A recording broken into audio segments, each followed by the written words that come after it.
So how do you show the Google icon on the home screen of iPhone? So let me show you exactly how you can do this, and I'm going to show you all of the steps. So if you're new here, subscribe and we can get into it. The first option is by using the Safari web browser, which looks like this. It's of course very likely that you have it on your phone, so you can open it up like this and you can look up google.com into the search, right? Or I even have the bookmark in it there. And once you get to this page, you can add it to your home screen if you would want to. So you just click the three dots, then share, and from the more options, you click on add to the home screen.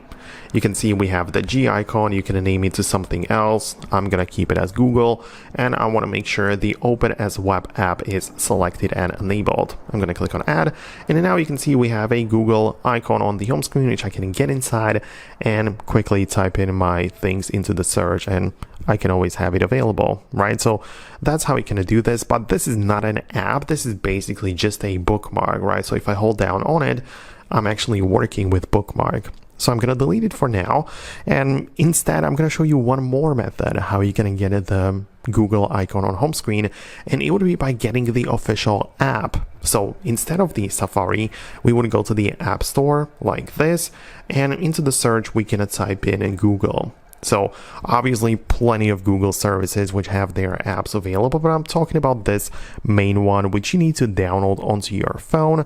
You can see I already have it downloaded, so all I can do is just go to the app library right in here. You can see the Google app is there, and I'm just gonna grab it and move it into my main home screen, right? So actually let me put it in here, and now I have the Google icon as well, but this time it's not a bookmark, but it's an actual app. So if I get inside of this, you can see I get to see this page, and I get to make the searches, you know, see the weather. I have the AI mode, and I can also use the Google Lens and so many other features in here. So it's actually much more useful this way. So let me know if you managed to do it on your device too. Hit the thumbs up if it worked, subscribe for more, and I'll see you later.